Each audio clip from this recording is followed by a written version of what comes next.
Hey, this is Joe from Newslash, and in this case study video, I want to show you how this band right here went from around 200 streams per day to now doing pretty much 5,000 streams per day in just a few months using a very simple ad strategy. So without further ado, let's just jump straight into it. Now, as you can see right here, we started running this campaign around here, and it's clearly shown when you look at the number of saves. So we started around in like May-ish, and they went from just a few hundred streams per day to now doing like 5,000, which is actually pretty cool. The streams per listener actually went up. The number of saves, same thing. Playlist ads, same thing. Followers, same thing. So this strategy clearly works.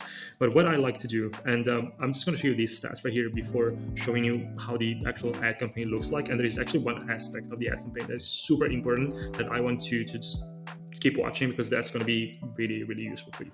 So what I like to look at when we run campaigns is how they affect not only simply the streams and listeners, but how they do it.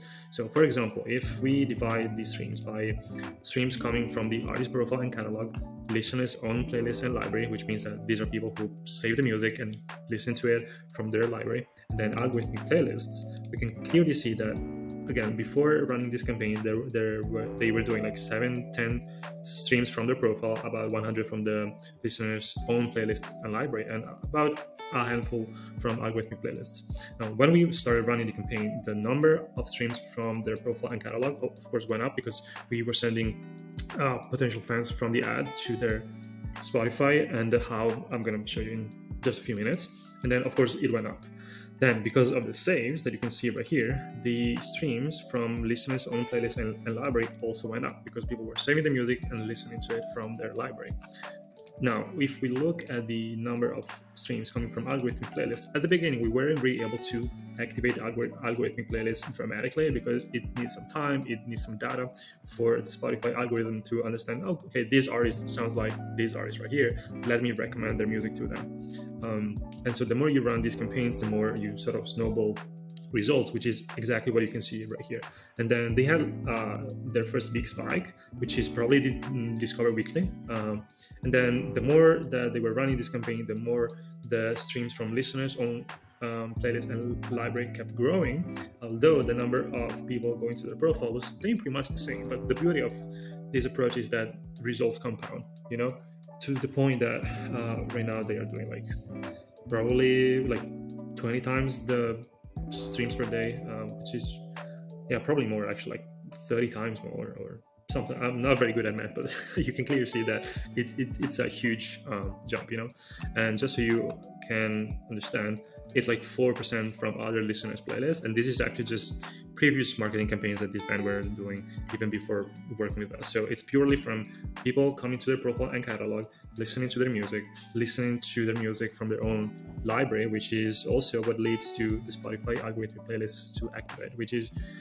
why this whole process works, because the point is not to just get the streams from people coming to your profile, but to make them save the music and activate algorithmic playlists. So by spending the same on ads, you can actually get more the more you run these campaigns.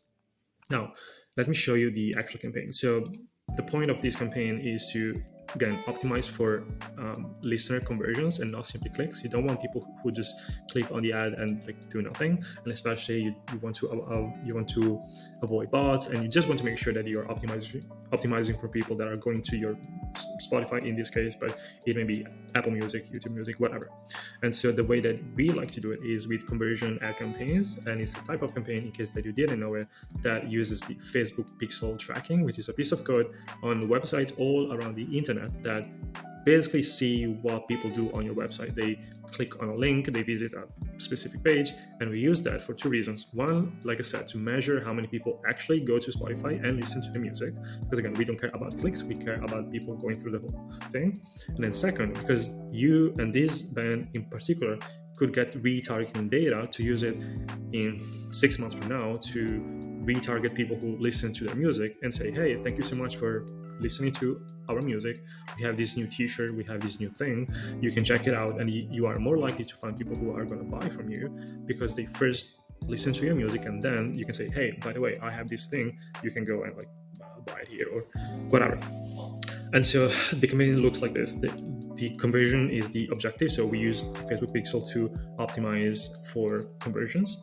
so people who are going to their Spotify, and then we use a mix of different interests. So, for example, right here, we were using a mix between artists that sounding similar to them, and we were also stacking them. So people needed to have an interest in these artists right here, and also in Spotify, and also in the 1975. I don't think it's a racist thing to say. And so this is one, and then we also tried with just I think this was just a single artist, I believe, and then I think this was also another I think a stack. Yeah, so Taylor Swift and lo-fi music, which is a very cool combination because this band has a mix of like pop but also like chill lo-fi type stuff. And so this is pretty much who we targeted. I think we targeted mostly tier 1 countries. So yeah, you can see the US, UK, Norway, Germany, Spain, Finland.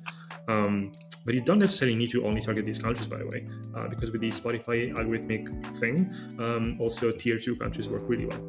Now, in terms of what videos we used, we used a combination of different videos. When we set up these campaigns, we also create content for the artists. In this case, I actually don't remember if we made this one or they did it, but anyway, that's pretty much the same stuff that we do.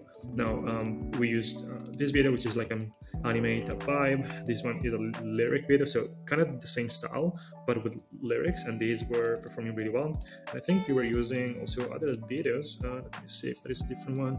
No, I think it was mostly these two videos. So again, you don't need a lot of content, but you do need really good content, because content is probably the most important thing in every campaign. If your content is not that good, there is no targeting option or like Facebook pixel hack that you can use to convert people from strangers to listeners and then potentially fans. In terms of content, what I would suggest is either live performances. These work really well, and you can also use like a stock footage with like anything, and you can use a specific call to action that it can be something along the lines of add this song to the playlist if you are true romantic, or if you miss Warped Tour.